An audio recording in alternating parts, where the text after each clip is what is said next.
Morning, everyone. Today's student success tip is called Do We Glorify Achievement Too Much? One of my social media followers posted that question. When I read it, I'm like, yes, absolutely, we do. We post those achievements so everyone say, Great job, Kev. I posted back, what I want you to think about is what was the opportunity cost? What did you give up for that achievement? Was it worth it? Here's what I'm seeing a lot is students are focused on building their personal brand.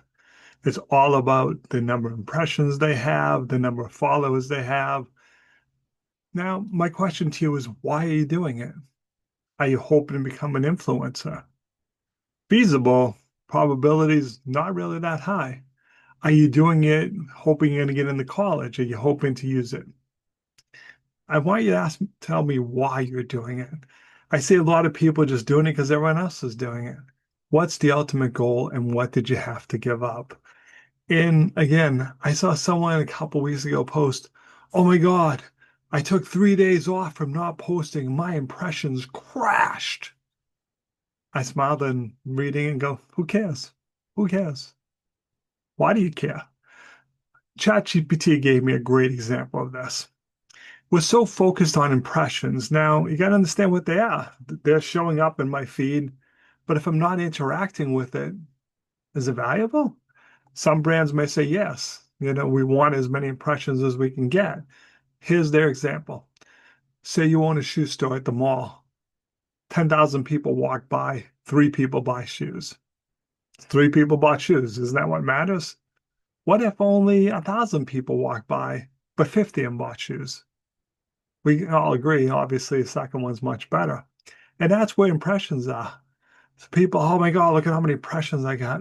I just kind of smile politely. Yeah, I mean, you're posting stuff that the algorithm likes and people are seeing it, which is raising awareness. But if they're not taking action, does it matter? I'm going to argue no. And again, everyone has their own thing on this. But I want you to ask yourself, what did you give up? And I see people posting on LinkedIn, you know, my friends don't get it, man. I had to get rid of them. They don't see what I'm building. I'm building a brand. And when I see that, I feel sad. To be honest, I feel sad. Why are you giving up your friends? So you build this personal brand and you maybe even get a deal and you make a few bucks.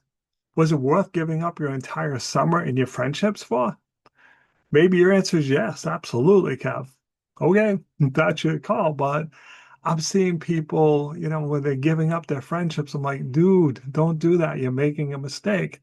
Find balance. Hang out with your friends, build that if that's what you want to do. You start dumping your friends, I'm like, it's going to end badly for you.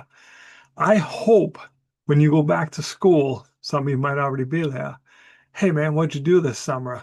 Your response isn't, I grew my personal brand to X number of followers and X number of impressions. I hope that's not your answer. I hope you talk about, hey, spent some great time with my friends at the ocean, whatever you did. I hope it was fun, but I want you to please focus on that opportunity cost. This is a topic I can speak to because I did this wrong. I achieved success in my professional career, CFO of a bank. I've done lots of stuff. You know what? I was proud of the fact that I outworked everyone. I was there before them. I was there after them. I outworked them. That's how I climbed it. Look back, 60 years old, opportunity cost. What did you miss out on? A lot of things, actually. I was so focused on work that that's what I did. And hey, at the end, I got to where I wanted to be. And then I looked around and said, why am I here? I'm working around the clock. Is this what I want to do? And the answer is no. And I see people make this mistake all the time. We're so focused on one aspect of our life, maybe that's professional success, that we forget about the rest of it.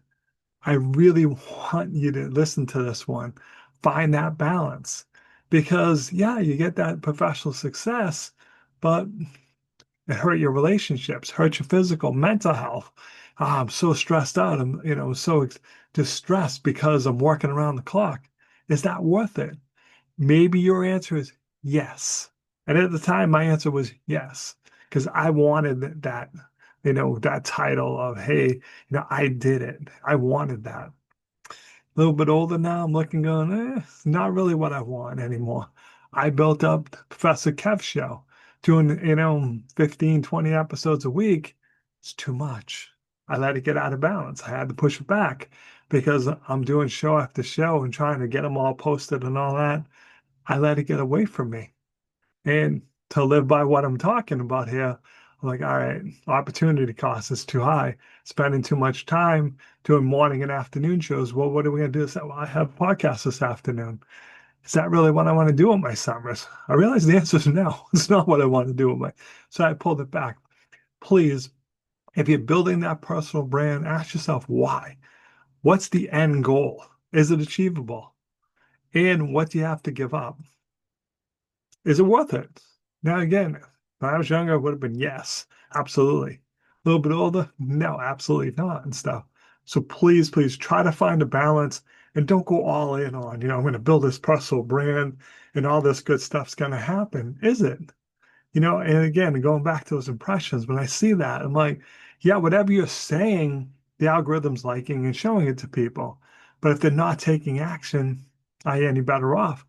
And again, what I'm seeing, and some people are picking up on this, they're looking, going, you know what?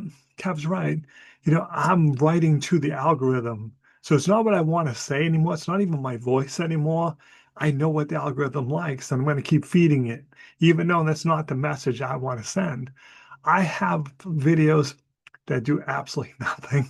To be honest, very few YouTube views on it. But if one or two students see it and don't make that mistake, success. That's success for me. If I have a bunch of views and nobody follows my advice, it feels good egotistically. Well, look at how many views I got on that. That's great, but it's not what I'm trying to accomplish and stuff. So just wanted to share my side of this. Hopefully it helps. All right, thanks for watching. Hope you're having a truly dazzling day.